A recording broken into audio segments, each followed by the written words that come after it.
दराज इलाके में नूरनगर नाम का एक गांव था। यहाँ के लोग शांति से रहते थे, लेकिन गांव के पास एक घना जंगल था जिसके बारे में कहा जाता था कि वहाँ जादुई जीव रहते हैं। लोग इसे रहस्यमयी जंगल कहते थे। एक दिन गांव की एक बहादुर लड़की प्रिया और उसका दोस्त रेहान जंगल की सीमा के पास खेल रहे थे जब उन्हें एक पुरानी किताब मिली। इस किताब पर अजीब अजीब निशान बने हुए थे और अंदर लिखा था, जो जंगल के रहस्यों को खोलेगा वो दुनिया की सबसे बड़ी ताकत पा सकता है, लेकिन शर्त यह है कि वो दिल और नीयत से सच्चा हो।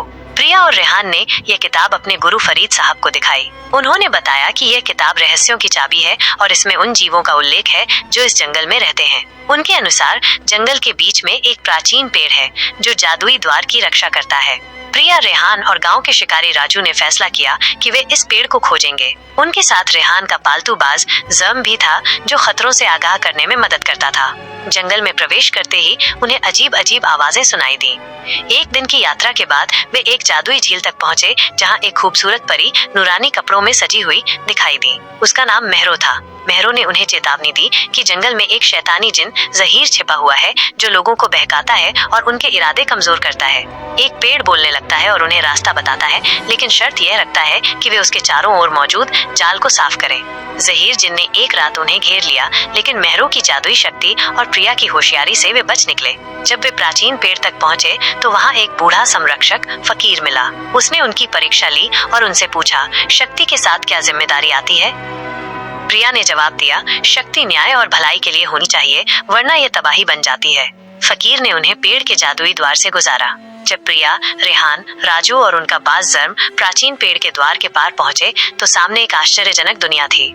वो जगह एक विशाल गुफा की तरह थी जहां हर तरफ सुनहरी रोशनी चमक रही थी। गुफा के बीच में एक पत्थर की मेज पर एक संदूक रखा हुआ था जिस पर अजीब अजीब नक्श और प्रतीक बने हुए थे। ये वही निशान थे जो जंगल की प्राचीन किताब में दिखाए गए थे।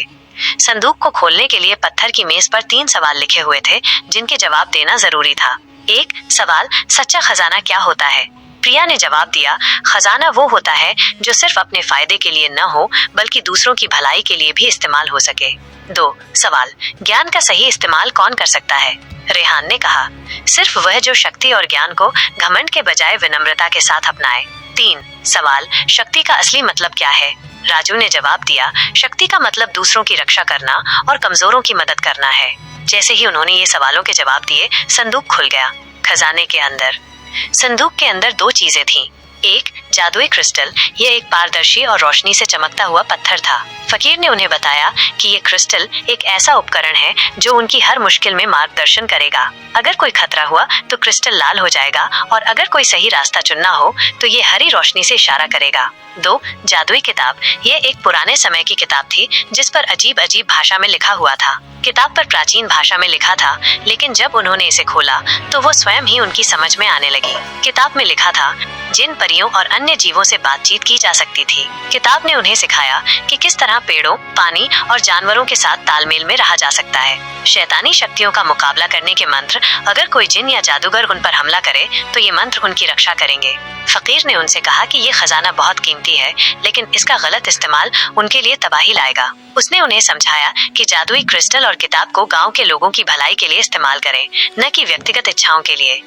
जब वे गांव वापस आए तो उन्होंने किताब से सीखकर गांव की समस्याओं का समाधान किया। किसानों को जमीन की पैदावार बढ़ाने के तरीके बताए। जंगल के खतरनाक हिस्सों से जिनों और शैतानी जीवों को दूर करने के मंत्र इस्तेमाल किए। क्रिस्टल की मदद से गांव के बच्चों को खतरों से बचाया। प्रिया और रेहान ने किताब का एक नमूना जंगल के खजाने में वापस रख दिया ताकि वो ज्ञान आने वाली पीढ़ियों के लिए सुरक्षित रहे। फकीर ने उनसे कहा, यह ज्ञान और खजाना तुम्हारी नीयत और दिल की पवित्रता पर निर्भर है। याद रखो, सच्चाई और न्याय के बिना ये तुम्हारे लिए बोझ बन जाएगा।